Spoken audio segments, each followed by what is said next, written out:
Good evening and welcome. My name is Dr. Jill Oxley, and I am a breast surgeon at Cape Cod Hospital and Director of Breast Services for Cape Cod Healthcare. On behalf of Cape Cod Healthcare, we are glad you could join us for tonight's virtual event. Statistically, the numbers surrounding breast cancer are humbling.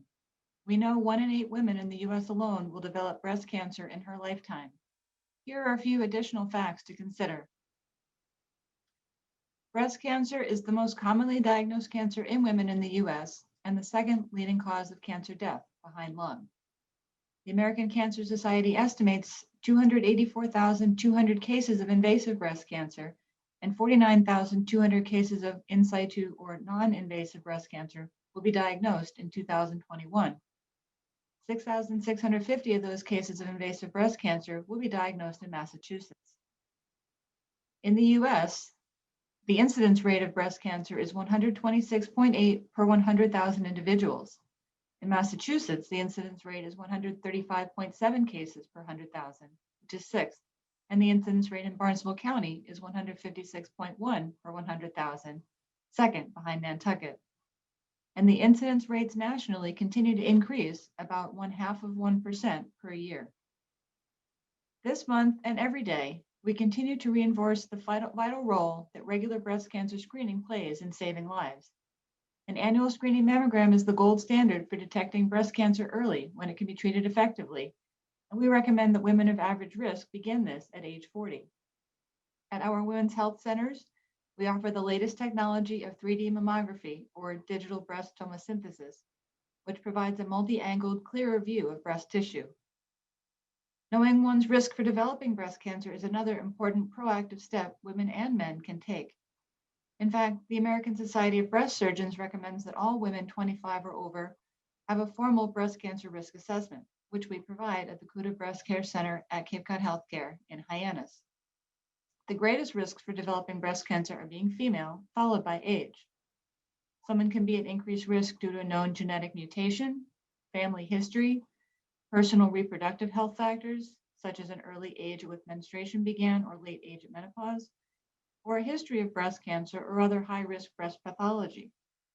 There are also certain lifestyle behaviors which can put you at increased risk, which is the focus of tonight's presentation. Being empowered with this information and the clinical recommendations from a risk assessment are key parts of managing one's breast health. To learn more about breast care and the services available at Cape Cod Healthcare, please visit www.capecodhealth.org/BCAM. Thank you again for joining us. I would now like to introduce Dr. Kumar Siddhartha and tonight's main presentation on reducing breast cancer risk through lifestyle behaviors.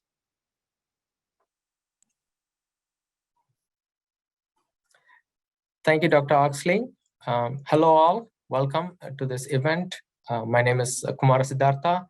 I'm an internal medicine physician, board certified in internal medicine, and I hold a master's in public health and nutrition. I was trained in the Department of Nutrition and School of Public Health at the UMass Amherst School of Public Health.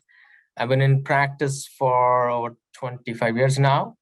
And in the past 2 decades, I have, in my primary care practice, I work a lot with nutrition and nutritional tools and other health behavior aspects with my patients. And so in the next half an hour or so, would like to share what we see in the latest data with regard to what an individual can do to minimize the risk for breast cancer, and also just walk you through some of the understanding, like how did we arrive at those understandings. So share that a little bit as well. And then at the end, I'm hoping to leave you with some practical tips that you can take to apply, and I will give you some resources as well, like internet resources, apps, and so forth that you can just follow up on. So that said, let's get this slide. So just something about the process on how you can post questions for this in this session. The chat function that you would see on the on the bottom banner of your monitor, or if you're on a phone device, it could be you may want to swipe to get to that sometimes. So the chat function is what we'll be using. So you can pose your questions along the way during my talk, and at the end of the talk, we will pull up your questions and answer the questions. So. The outline for this talk, it's going to be, we'll talk a little bit about some numbers. I know that Dr. Oxley already laid out the numbers that are very relevant and why this matters, the prevention matters, and screening at the right time on a timely manner matters. So we'll touch on some other relevant numbers with regard to primary prevention as well.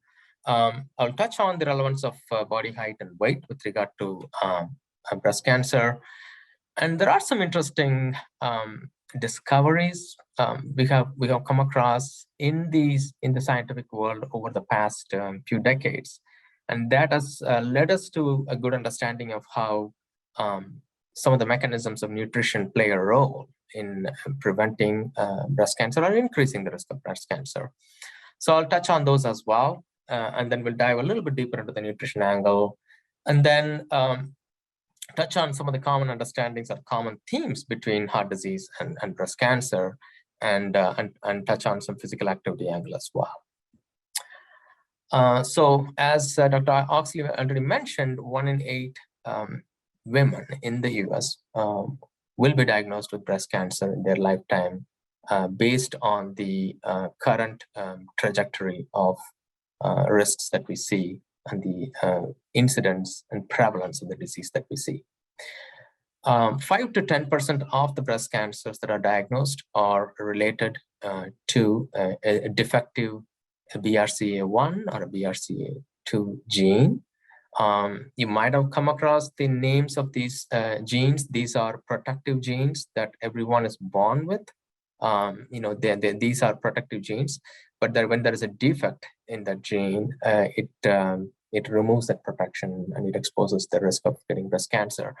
But 5 to 10% of the breast cancers are related to that. That's one of the most well-studied genes, those two genes are. 30% of the breast cancers in the US can be prevented today through healthy nutrition, physical activity, and an optimal body weight. And on top of that, additionally, quitting smoking as well as limiting alcohol consumption can further reduce the risk. So I want to start with the height and weight. And when we talk about body height, I just want to make sure that this is not something that is a negative destiny that somebody is set with. They have to live with when their adult height is tall. There are still things that they could do to change the risk, to reduce the risk. So I want to kind of start with that message. But what we do know is that tall women have a higher risk of breast cancer compared to women of shorter height. And what you see there within quotes is basically a sentence I pulled out of the scientific article that was published, and that the reference is on the bottom. The American Institute for Cancer Research and the World Cancer Research Fund, they look at the latest and the greatest data all around the world every year, and continuously they update the database. And it's actually called a Continuous Update Project. And they released an expert report. And that is where this data comes from. So why does height have anything to do with breast cancer? And when we dig into the details, the current understanding behind is that some of the nutritional factors during growing up, so during childhood and adolescence, that sets the stage for the certain tall height at the adult stage. Those same nutritional influences could have a higher level of certain hormones in the body, like insulin, and insulin-like growth hormone, shortly called IGF-1. When those levels are higher, they stimulate the growth of the individual into the adult, which is important. But when they are in excess level, they can also grow tissues, grow the organs. And when that happens at a faster rate, whenever the cells in an organ or a tissue is growing fast, what that means is that the cells are multiplying, right? The 2 cells are becoming 4, 4 is becoming 16. So when that multiplication happens, when it happens at a rapid pace, and a lot of it is happening, there is always a possibility of genetic errors happening during that multiplication when the nucleus has to break down into two daughter cells. So when those genetic errors happen, that sets the stage for a higher risk for cancer, because some of these protective genes are born in a defective manner. So that's the theory behind that. So even in an adult stage, when somebody is tall, that doesn't mean that they're destined, that they cannot turn things around. It's about really looking to see, okay, what are the dietary influences that I grew up with? And what can I change now in order to kind of stop that trajectory of getting into a higher risk for breast cancer? Now, if taller women have higher risk for breast cancer, could the extreme opposite be true? Interesting question to think about, right? And the science has shown, especially when in studies looking at a specific group of individuals in the world who have a specific genetic condition called Laurent Syndrome. Those individuals, the key factor that they have, the key trait they have, is that they're born with a genetic defect where they cannot produce what is called as the insulin-like growth factor 1. And because of that, they are short-statured. They are they're located in Ecuador, and also some of the groups are also in Israel, and maybe in some other parts of the world. But it's a specific group. But this group has been very fascinating for breast cancer or any cancer researchers over the past few decades. And the reason is that adult patients with this syndrome are immune from cancer. So if you can imagine, the search for answers for cancer has been going on for decades. And in the scientific world, when you find a group that is protected genetically from cancer, that is provides an interesting opportunity to learn from them and to understand how we can apply for everyone else in the world to make sure that we can reduce the risk if possible, right? So the Laurent Syndrome studies have been done over many decades, in the past 50 years. And we know that IGF-1, that is insulin-like growth factor 1 deficiency, provides longevity and also cancer protection. Multiple studies have been done. I'm just listing out a few there for you to understand. And you can, you can do your Google search and read more about it. But we do know that because IGF-1 levels are basically deficient in them, they cannot get cancer. Let me just go back for a second. When we talk about the height, you can see that in that flow chart that I have in the multiple steps that I've showed, the second box there shows how when more organs are exposed to higher levels of insulin and insulin-like growth factor, that IGF-1, when the levels are high, we know that increases the cancer. In these folks, the levels are low. So it starts to kind of fit a theme for researchers to understand there might be something to it. So now, fast forward, more studies have looked at how this works. Just a little basic primer on what is IGF-1, where does it fit in our normal physiology? Basically, if you look at this image on the top, there is a particular gland in the brain called pituitary gland that is shown there. So from the pituitary gland, there are hormones that are secreted, and one of the hormones is growth hormone that allows for the kid to grow into the adult size. But for the growth, in order for the growth hormone to work on the tissues, work on the muscle, work on the bones, work on the spine to make them longer and bigger, they need to act through a secondary messenger, and that messenger is called the insulin-like growth factor 1, IGF-1. So IGF-1 is mostly produced in the liver. It can also be produced in other tissues. But then in order for growth hormone to grow somebody to adult height, that needs to work through the next chemical messenger, which is the insulin-like growth factor 1. So we know that over the years of understanding from Laurent Syndrome folks and understanding from that how height can impact risk of breast cancer, scientists have looked at what is the modifiable risk factors. How can IGF-1 levels, excessive IGF-1 levels be identified, or how can we reduce that? And dietary research has shown that generally in a standard American diet, which is high in animal protein, high in fats, and high in sugar, have been shown to increase IGF-1 levels. The bar graph that you see on the left, that was published in 2014.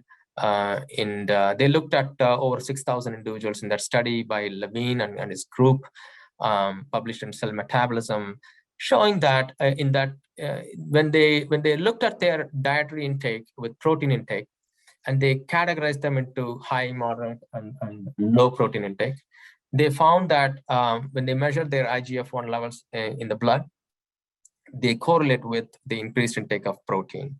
So lower the protein, lower the IGF-1, and higher there's excess level. And they also found that switching the protein to lower protein levels, or switching them to plant protein, abolishes the effect on IGF-1 levels.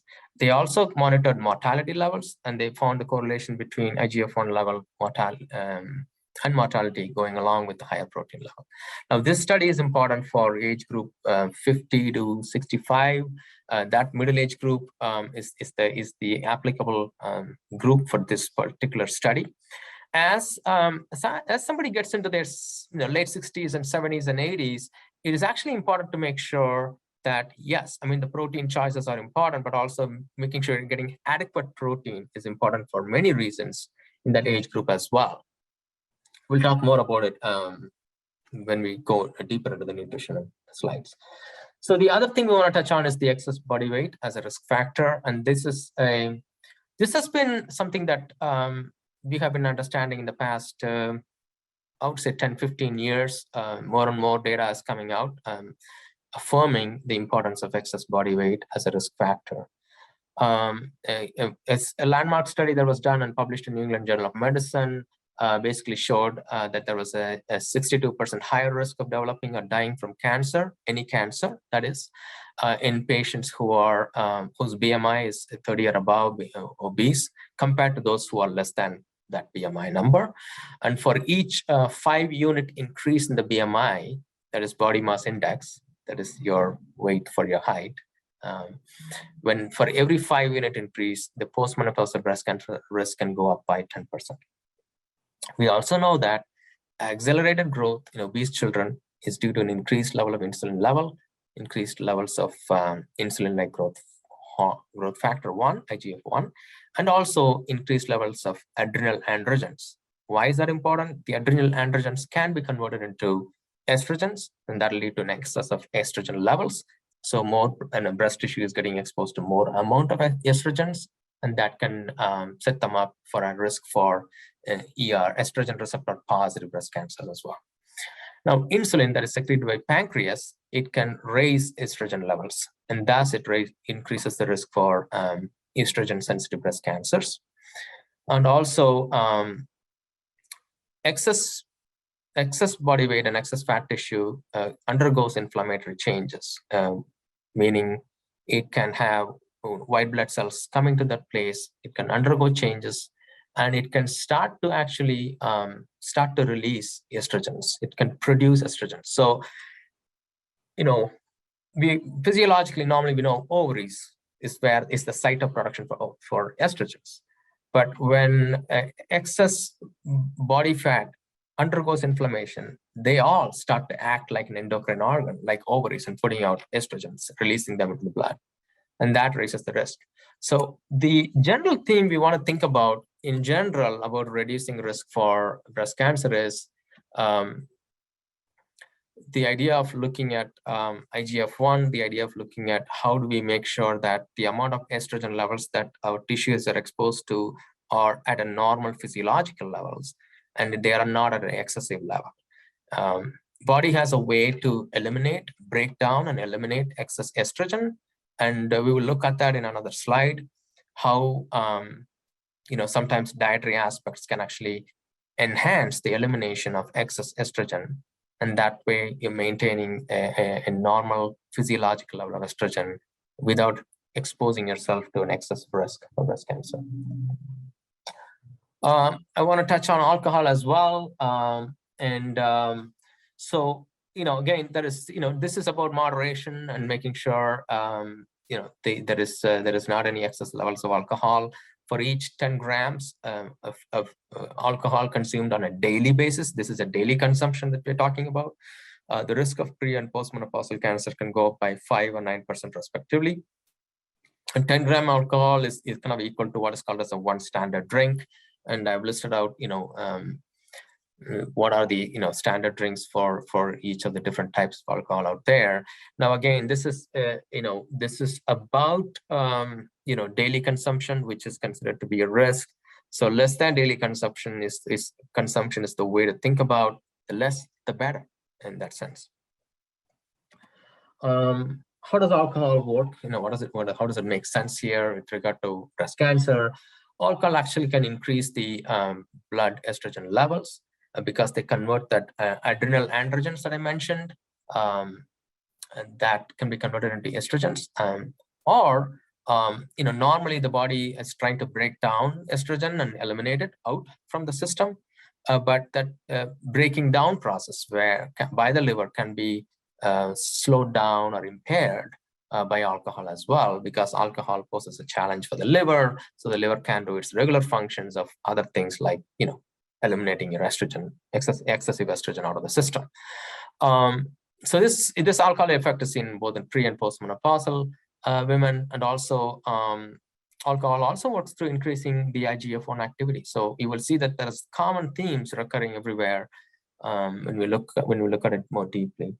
And also, as I told you before, the BRCA1 gene is a protective gene where we are all born with.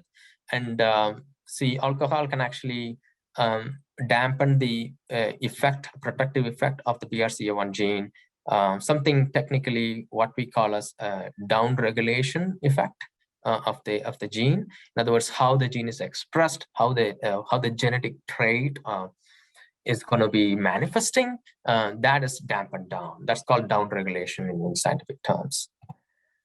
And so these are some of the references I put in there if folks want to explore and read more about it. And so IGF-1 matters, even in the alcohol angle. I tried to keep this talk, in a simplified manner, but I also threw in some technical terms and I'm going into a little bit on the technical side, so that some of you who may be interested in exploring that, you can do more of that. So we'll do a little bit more about the nutritional defense that you can build to protect yourself against breast cancer. So this is another interesting thing that researchers came across. There was a group of researchers in Shanghai who 20 years ago were were treating patients with gastric cancer, stomach cancer. And at that time, there was a theory floating around that methionine, which is an amino acid. Amino acids are like building blocks of protein. We consume them through food. And so methionine amino acid has been kind of incriminated in fueling certain cell growth that can lead to cancers. So that theory has been there in studies through like Petri dish and in vitro studies, what we call like laboratory studies. That has never been put to test in human studies and so forth. So these researchers in Shanghai who were treating stomach cancer patients took these stomach cancer patients, they were not able to eat food, right? So they were basically depending on what is called as a total parenteral nutrition. Every nutrition, calorie, nutrient they were getting it through either IV, intravenously, right? So it's like you can call it total IV nutrition to keep it simple. So In this gastric stomach cancer patients, they were getting total nutrition by intravenously. And what they did, based on understandings of this methionine, they took a group of them, they gave them regular IV nutrition, full nutrition. And then they took a group and they gave everything except methionine in the nutrient, because they were able to totally control the nutrient combinations for their total IV nutrition. Lo and behold, they found that those who received all the nutrition except methionine, their cancer growth stopped by what is called as a flow cytometry. It's a particular way to look at how the cancer cells are moving from kind of a normal cell cycle, multiplication cycle, to a more cancer growth. So they found that when methionine was pulled away from the diet, the cancers slowed down. So this was kind of an early stage. This was 2000, and then over the past 20 years, we have found more and more about it. And now we have a good understanding that in order for cancer cells to grow, there are these particular proteins called Cdk proteins, this cyclin-dependent kinase proteins. They need to kind of fuel the cancer growth, right?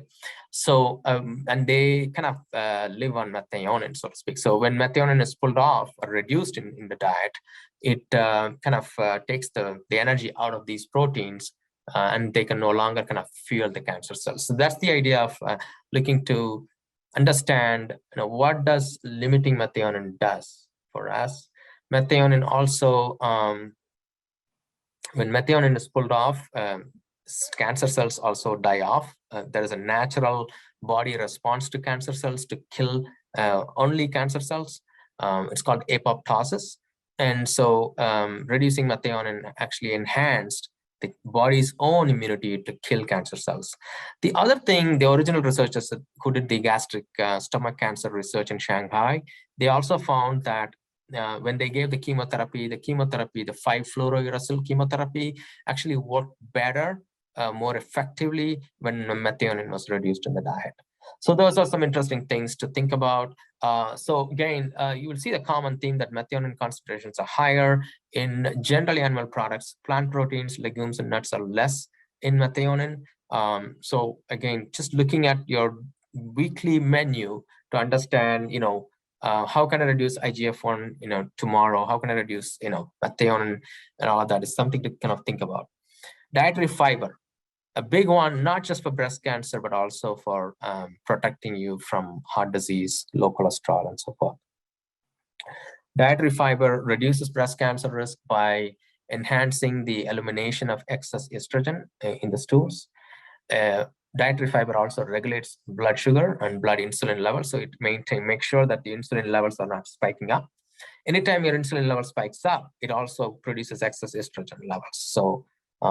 So again, that control is important. Again, when a meal is rich in dietary fiber, you get full soon. So you're not you're reducing your calories. That means your caloric balance, your intake of calories is optimal, and that could maintain your body weight as well. So when the body weight is maintained, as I mentioned earlier, the excess fat tissues are not there to kind of put out or release the estrogen levels. And then sustaining healthy intestinal bacteria is key. We'll talk about it in another slide, but there's a lot of, you'll be hearing it in the news a lot nowadays about healthy bacteria and so forth. These healthy bacteria, they depend on dietary fiber. That's their sustenance. In other words, the undigested fiber that we eat in the diet, that's what creates an environment for the healthy bacteria to grow. And the healthy bacteria is so important for many of the diseases. We are just actually beginning to understand it now. But we also know that it also plays a role in making sure that you're able to eliminate the excess estrogen in your body if we have a healthy bacteria in your gut. And in order to maintain that, dietary fiber is key. So again, dietary fiber-rich foods, non-starchy vegetables, grains, fruits, legumes, whole grains, nuts, and seeds. So what should you eat? Is there any superfoods? One of the things that I've learned over, I've been doing the nutrition piece for more than 20 years now, and what I've learned is that over the years, anytime you see a kind of a news flash that, this berry is like the superfood, or that particular food that is grown in some remote country is the superfood. Do not believe that. So repeatedly, those things have been proven wrong. There is no single superfood. There is no most valuable player when it comes to different foods. What has been shown is really that the combination of meals, the meal patterns, that matters more than anything else. So it's not about, just, eating blueberries for breakfast, lunch, and dinner. That's not going to be the healthiest thing. It's about the pattern. What is in the meal mix for the day or for a meal? What is in the mix for the day? What's in the mix for the week? Like, what's the pattern that's going on? That's the key. So when you look at this image that you're looking at, at the core, you're seeing a nutrient, vitamin C. We all know that vitamin C is great for immunity, for it's an antioxidant. Vitamin A is an antioxidant. Then the food that has vitamin C is orange, right? But then the meal pattern is key. If it is a Mediterranean diet, then it's going to include a lot of fruits and vegetables, right? So that's what we want to think about. So anything that is rich in plant foods, dietary fiber rich foods, either Mediterranean diet or a whole food plant-based diet, that's the theme to look for. It doesn't have to be at every meal, every day, all year. That's not what we're talking about here. It's about including as many of those types of meals as possible throughout your weekly menu or a monthly menu. This slide, this is one I mentioned about healthy bacteria in the gut. So on the left side, what you're seeing is really how estrogens are eliminated. Let's just, if you look at the bottom of that little image that you have, the illustration, I've highlighted with 2 circles there, right? And what we know is that depending upon the type of bacterial balance that we have in the gut, and nowadays there is a scientific term for it, it's estrobolome. Estrobolome is the group of healthy bacteria that has an influence on your estrogen levels in your blood, right? These estrobolome are certain types of healthy bacteria, or bacteria, I should say, that can either eliminate excess estrogen, or it can make sure that excess estrogen that is in your gut gets reabsorbed and gets back into your bloodstream and kind of exposes your breast tissue again to excess estrogens.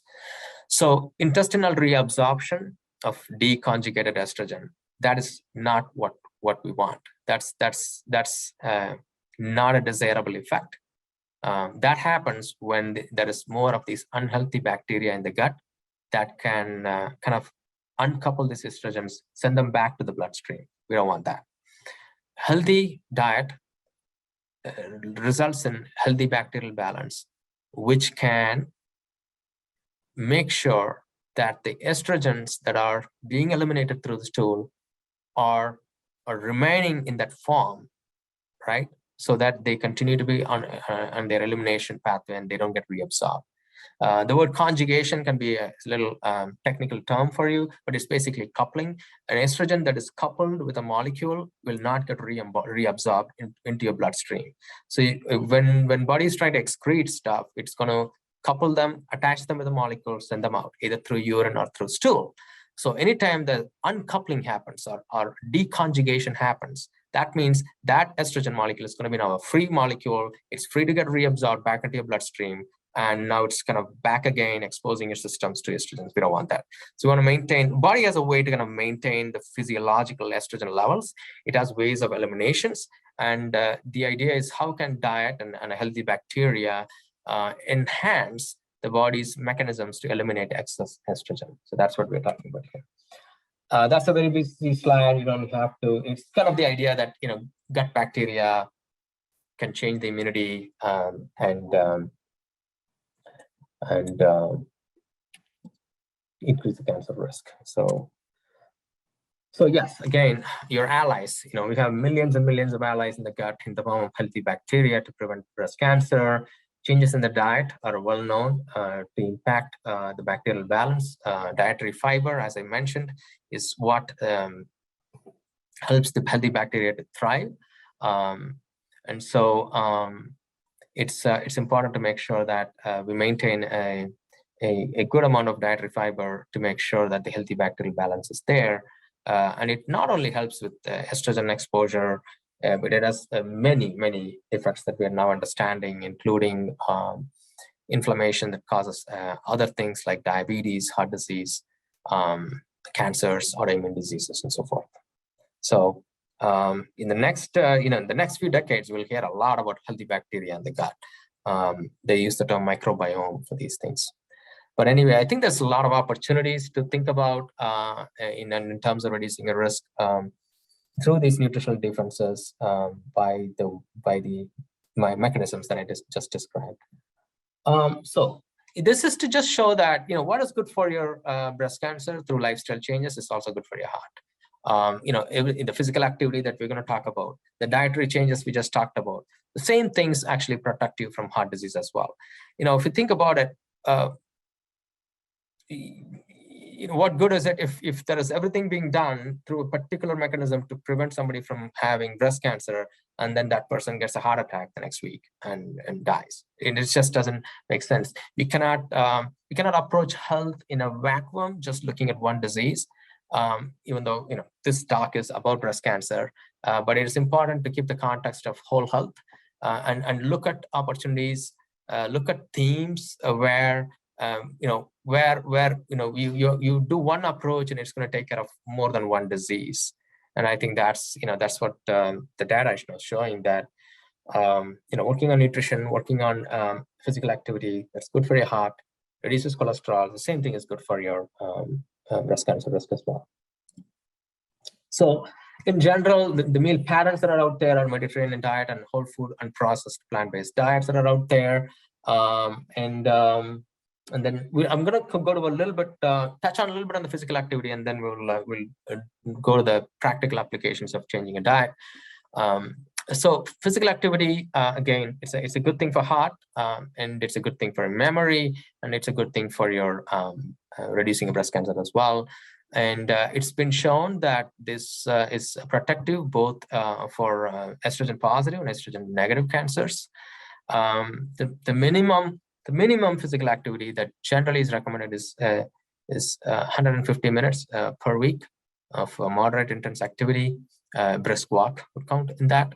But there are some studies in the breast cancer prevention research has shown that at least 3 days of the week, having 20 minutes of intense physical activity has also been shown to be protective. So intense meaning that you're actually sweating at the end of that. There are, and again, you have to weigh this with your ability to do these activities. Whether you have fall risks, the risk of falling, whether you have a joint issue, so it needs to be individualized to your abilities and your capacity to do these activities. So all of these, again, the nutrition aspect as well as the physical activity aspect, it's best to kind of run it by your physician or even a dietitian, for that matter, for your diet aspects before you make those changes. So to just summarize the nutrition recommendations, effect of an individual nutrient is irrelevant by itself. As I mentioned, vitamin C, yes, it's good. Vitamin A is great. Selenium is great. But the total package of the meals, the total pattern of the meals over the course of the week, the month, the year, that's what matters.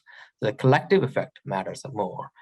Generally, increasing plant-based nutrition, plant-based food that is unprocessed, wholesome, is helpful, not only to maintain your optimal body weight, but also to maintain an even keel on blood sugar, make sure that the insulin levels don't go up, because when insulin level goes up, the estrogen levels go up, and maintaining good cholesterol levels and so forth. So again, my ideal body weight, regular activity, physical activity is key, and limiting alcohol consumption as well reduces breast cancer risk. So I get a lot of these questions. So I try to answer them in some of these slides, next couple of slides, but also we'll take Q&A as well. So one of the simplest things, if somebody's kind of totally new to all of this, and they're like, I don't know how a broccoli looks like, or how a strawberry looks like, And this is all new to me. How do I make a start? This is just overwhelming for me. I need to know where I can start in a simple way. The simplest thing I would say is to add fruits for snack and whole fruits, and then to add more vegetables in the dinner plate. And sometimes guidance has to be kind of very specific. Vague guidance usually doesn't stick. Eat more fruits and vegetables doesn't stick. We've been telling this for 50 years, doesn't translate into practice. So usually a specific guideline I give is filling up more than half your dinner plate with at least 2, 3 will be better, but at least 2 colors of vegetables on a daily basis. If you can't start daily, at least 3 days a week. So at least 3 days a week, filling up more than half your dinner plate with at least 2 or 3 colors of vegetables. That's a place to start. Right there, you're just increasing the dietary fiber, you increase the antioxidants, you're making a difference right there. Again, shifting the grains from regular pasta or bread to whole grains. Again, you're adding dietary fiber right there. That means you're beginning to change the healthy bacteria in the gut. Using fruits, again, this is great. Yes, there are certain specific fruits that has been shown to be more powerful with cancer, like citrus, apples, and berries. Cranberries is actually one of the top, and we live on cranberry land. But again, instead of focusing on individual fruit, it's about making sure there's plenty of fruit throughout the week, either in your breakfast or in a snack. Using snacks like carrots with hummus. That's another way to kind of make sure that you're getting vitamin A, fiber, you're getting a protein that is in hummus, which is chickpeas, which actually helps the colonic bacteria, the healthy bacteria in the gut, to behave in our favor. And then adding dietary fiber, making sure the proteins that we talked about, right? The proteins, we just understood that animal protein could increase IGF-1 levels. It increases, it has methionine load that it can provide. It can be inflammatory. So, doesn't have to be a complete change to a vegan vegetarian diet, but anything you add more throughout the week, adding 3 dinners to a plant protein. And I gave some examples, like a veggie burger instead of a hamburger on a day, beans and lentils and so forth. There is tons. That world, I think you might have seen it in the news too. The world of plant-based foods is now exploding. There are so many options and methods and approaches and cookbooks out there. So it's not as difficult as it would have been 20 years ago to make those small changes. I put some resources there. On the top right, you're going to see the National Hotline for Quitting Smoking, 1-800-QUIT-NOW. Smoking cessation does make a huge difference in this as well. And the links that you see there are American Institute for Cancer Research Healthy Eating website. Kaiser Permanente has a plant-based guide I put in there. Fort So Nice has a website and an app, phone app. Something on budget meals with plant-based meals. And then the Health and Human Services has a Move Your Way community campaign.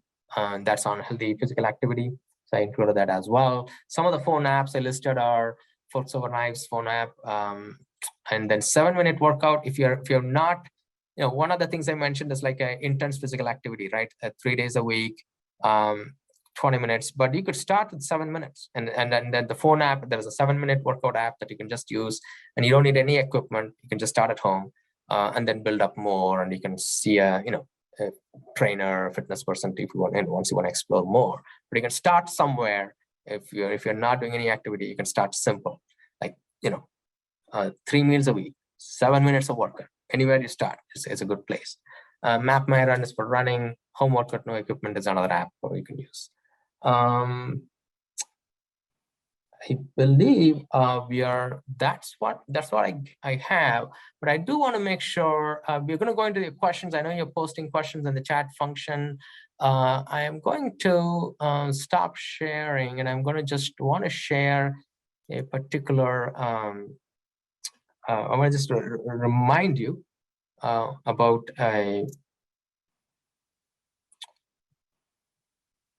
the website that was originally mentioned by Dr. Oxley. I hope you can see this. Again, this is our Breast Cancer Awareness Month website for Cape Cod Health Care. And I'm also, perhaps what I'm going to do is I'm going to copy that link, URL link, and I'm going to kind of punch that in the chat function so that you can just copy that and paste it into your computer or device. So right there in the chat function, I just put in the URL link. There's tons of resources there, and making sure that you're getting a screening done, and the breast cancer resources that are available for Cape Cod Healthcare is all listed in there. So I think with that, I will stop sharing the screen. Thank you for your attention. It's a Thursday evening that we have asked your time for this, and I hope it was useful. So we can look at questions now. I know that we have Kristen from our team from Cape Cod Healthcare is helping out with the questions. So. Yes, so the first question had to do with the rates of breast cancer on Cape Cod. The question was whether the high incidence was related to the aging population or other factors such as water quality as researched by Silent Spring.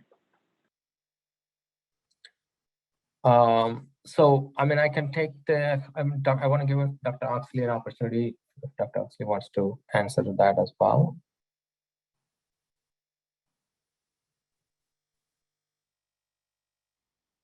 So that's a great question.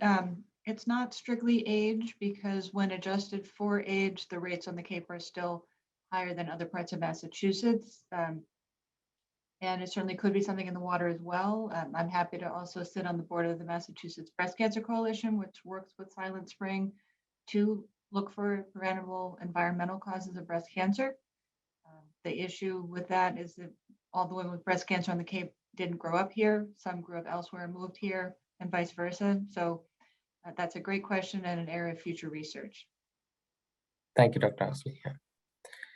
Yeah, and generally, from what I've understood in the public health research I've done and data that I've looked at is also that any outcome that we see in the body is a result of multitude of effects, right? It's definitely environment plays a role, definitely nutrition plays a role, genetics plays a role. So it's a combination of effect. And one way for me to look at this is that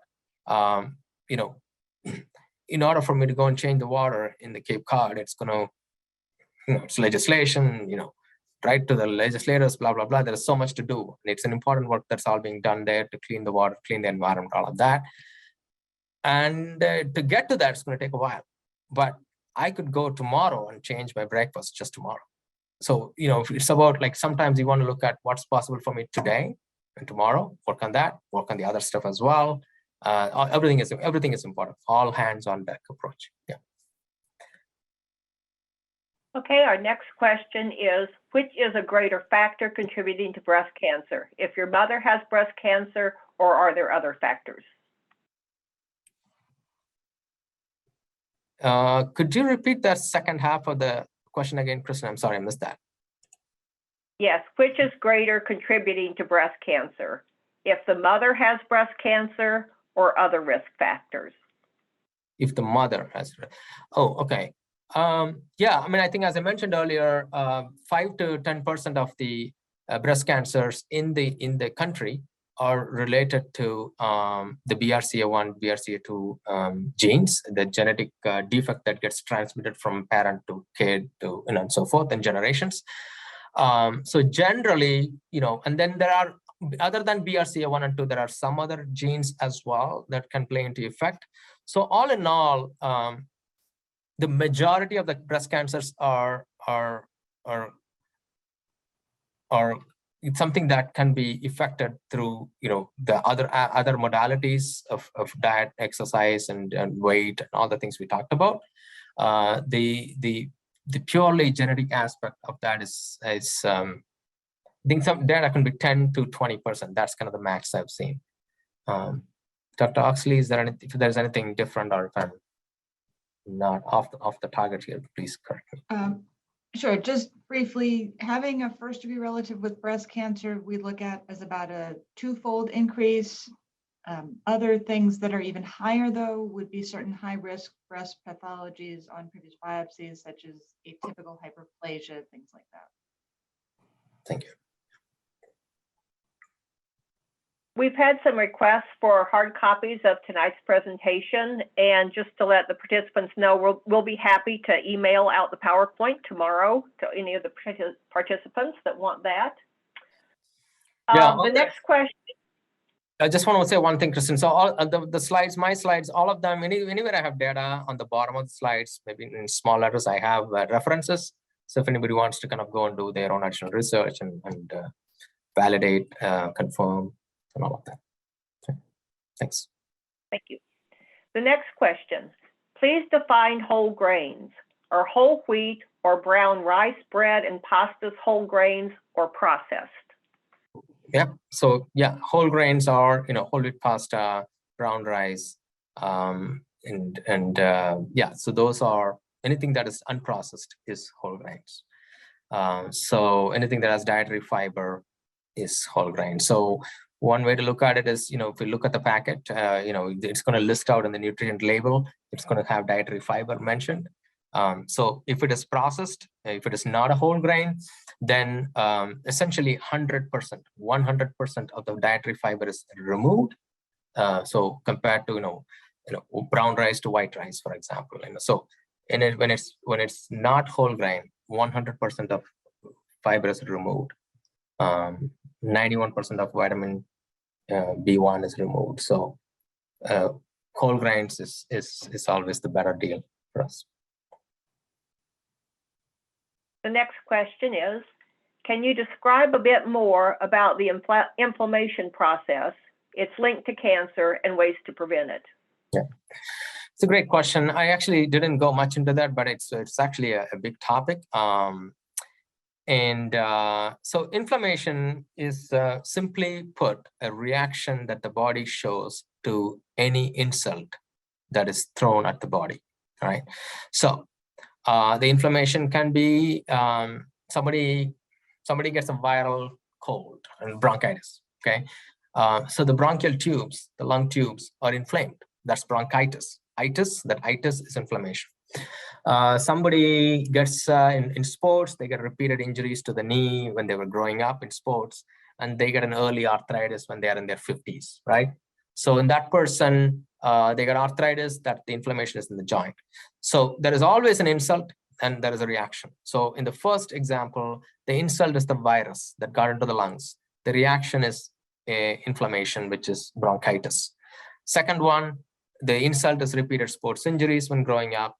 The reaction is inflammation, arthritis, early arthritis.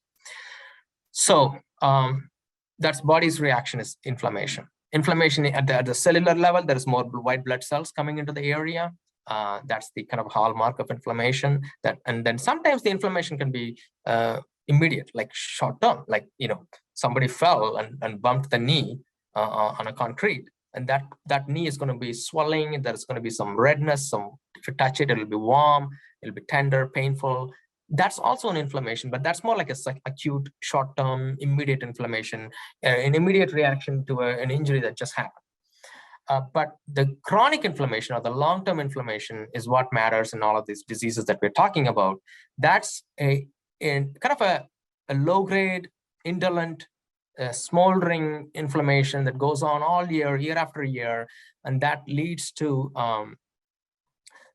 to many of the chronic diseases that we see, including cancer, diabetes, heart attack, and Alzheimer's, autoimmune diseases, neurological diseases, and so forth. And that daily, long-term, low-grade inflammation, the insult there for the body is inflammatory foods that we just, we went over. So inflammatory foods, it definitely increases the low-grade inflammation, and that can cause chronic diseases. Our next question, can you repeat your thoughts on alcohol? Does the type also make a difference? Well, I guess the type meaning, I can go back to, maybe I can go back to the slide, but there was the percentage of alcohol content is different, right? For hard liquor and beer and so forth. So one standard drink can be, a small amount of liquor, or it could be a can of beer. So depending upon the percentage of alcohol, the volume is different for a standard drink. And the data that I shared is about daily, one standard drink on a daily basis, how much increases the risk.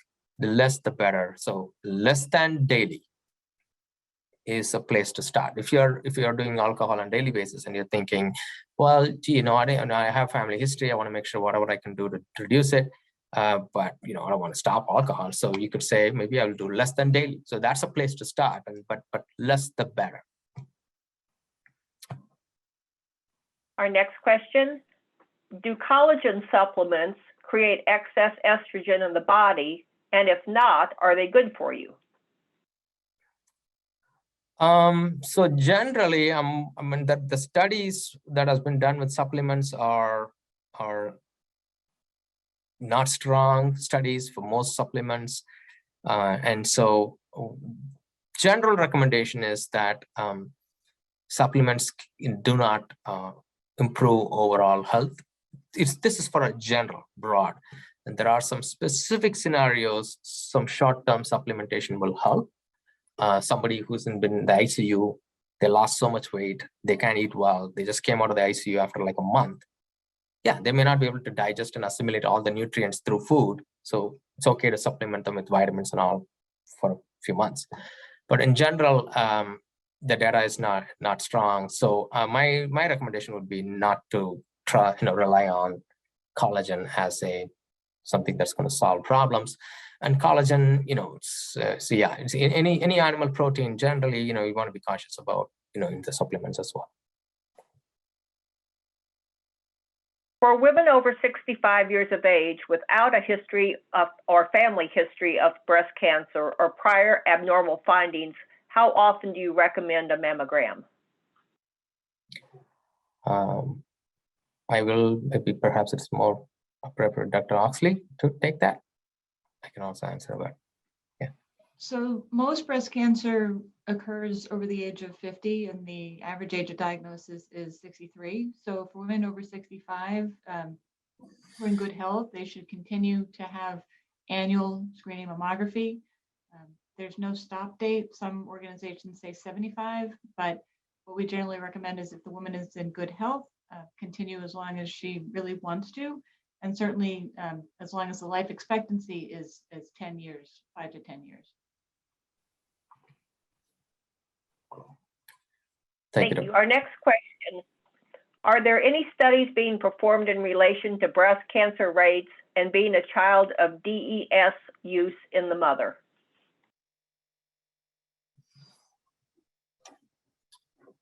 Diethyl silvestrol. So I don't, I'm not aware of it. If we can be something we can take as a follow-up to find out and get back. But at this point, I don't know of any studies that doesn't mean it's not there out there, but I don't know. Dr. Oxley, have you come across that? So we generally look at the higher risk for DES in women who took it themselves, and then the DES daughters have more GYN issues and rare GYN cancers, although there may be a slightly increased risk of breast cancer in the DES daughters. Thank you. Our next question. I try to eat mostly organic food, but they can be very expensive. Can you address the issue of organic versus non-organic food consumption? Yeah, good question. This is actually, we're kind of coming close to 8 o'clock. So, well, let me just put it this way. There is the concept of food chain. So whatever is in the ground that's taken up by the plants are eaten by the next member of the food chain. It could be, a cow or a goat or a chicken. And then the next level is the carnivore or the omnivore that eats the cow or the chicken. So there's a standard food chain that we all know of. And what we also know is that the chemicals and things, pesticides that we are concerned about in the organic and non-organic world, they can move through the food chain when it's consumed from the ground, from the plants. So it's called bioamplification. The technical term is called bioamplification of these chemicals. What that means is that as it moves up the food chain, gram per gram, the tissues will have more concentration of these chemicals. Why is that? It's because the way the food chain works in any landscape is that it takes 1,000 units of plants to support 100 units of herbivores, and it takes 100 units of herbivores to support 10 units of carnivores or omnivores, right? If you look at National Geographic or Discovery Channel, and they're showing some African savanna, you don't see millions of lions, 30 giraffes, and 2 plants. You always see the opposite. You see 2 lions and maybe 30, 40 giraffes, and then millions of plants. The reason is that because that's then how physics works. Lots of plants, then herbivores, then omnivores.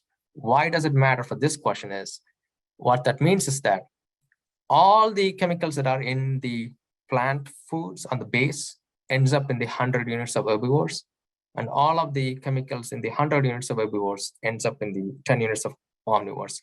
That means there is concentration or bioamplification. So as we move up the food chain, the tissues will have more concentration of chemicals. So what that means is that one of the best solutions is to eat down the food chain. Eating plant foods on the bottom actually cuts the dose of chemicals just by eating plant foods, regardless whether it's organic or not. Eating fruits and vegetables, whether it's organic or not, already cuts down the exposure to chemicals that is upcycled, bioamplified up the food chain. Now, if somebody wants to be even more careful, then yeah, you could choose organic, but you don't have to. Any vegetables or fruits is better than not eating it. Our next question, what findings regarding breast cancer might also apply to cancer in men, such as prostate? Could you say the first part of the question again? Sorry. Yes, what findings regarding breast cancer might also apply to cancer in men? Yeah, I mean, I can take that question. So it's generally anything that we talked about for IGF-1, dietary fiber, gut bacteria, all of that applies for prostate cancer as well. So the same recommendations pretty much, is a healthy thing for men, and heart disease is very common in men. So all the themes that we talked about so far, including physical activity, is applicable for men. In general, there is a correlation with weight gain and prostate cancer, but not as much of a strong correlation that we see with breast cancer. But the other dietary nutritional recommendations we talked about, other mechanisms we talked about, all of them applies to prostate cancer.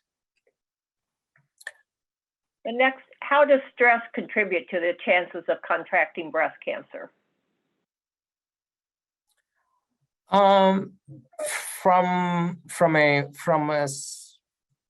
pure scientific point of view, what I've seen in the data is that there is something called oxidative stress. So oxidative stress is the natural wear and tear that the systems go through, the body's cells go through, right? Everyday wear and tear. Now that can be accelerated when that wear and tear happens.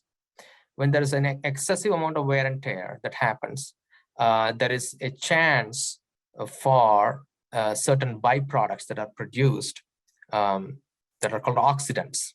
Oxidants are high energy molecules that are like bull in a china shop that bounces around in the cell, knocks on the nucleus, breaks down the genes, and it can actually create a broken BRCA1. It can create the defect in BRCA1, not at birth, but later in adult life when there's an oxidative stress, right? So in general, oxidative stress is daily wear and tear, but it can be enhanced by exposure to radiation, for example, and other stressful, anything that stress, that takes the body to the extreme, not sleeping for sleeping like very little throughout the year, stressful, physical, emotional stress. All of them can have an additive cumulative effect on oxidative stress. So it's not just emotional stress alone that's going to entirely change the oxidative stress level in the body, but it adds to it. We only have a couple of more questions. The next one is oatmeal or steel cut oats a good breakfast? And can peanut butter be added as a good protein source? Yeah, either or oatmeal or there is rolled oats. The rolled oats is the whole grain aspect of it. So the rolled oats or steel cut oats, they're all whole grain based. Nut butters, I think you just need to be a little cautious. It's okay, but as long as you burn the calories, they're high in calories, especially, peanut butter can be. So small amount is fine. Maybe, almond butter is even maybe a little better, more nutrients are coming in. But yeah, I would just make sure that it's a small portion of nut butter and you're able to burn it. The next question is for Dr. Oxley. If your mammogram results say fibrous dense tissue and suggest SRI or ultrasound, why does Medicare not pay for it? So I would never attempt to say I understand Medicare, but if a mammogram recommends what I think is probably supposed to be an MRI or ultrasound, Medicare should cover it. And if it's not being paid for, then it's probably not being, the request for authorization probably not being done correctly.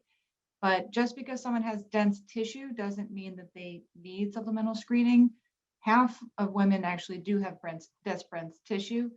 And so if there's other contributing risk factors that would warrant supplemental imaging as screening, that's something that could be determined by primary care provider or a consult over at the CUDA Breast Care Center. And finally, we will be emailing the PowerPoint presentation out to everybody that participated tonight. There was also a question about how to access the recording of this presentation.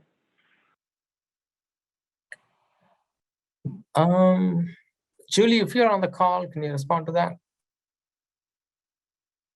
We have our organizer on this call. Is this recording going to be available on the website? Hi, Dr. Sid. Can you hear me okay? Yes, yeah, I can hear you. Yes, we will be posting this recording to our website within a week. And that will be on the site page that Dr. Sid referenced before, www.capecodhealth.org/BCAM. Excellent. Thank you, Julie. Yep, so you got it. Got the recording. I think that's the end of the questions. All right, great. Well, thank you all. Appreciate your participation. You're engaged, and wishing you the best for you taking charge of your health, making some changes in your lifestyle, and reducing or minimizing your risk there for breast cancer. And I want to thank the support team we have here helping us out, and also Dr. Oxley. Thank you.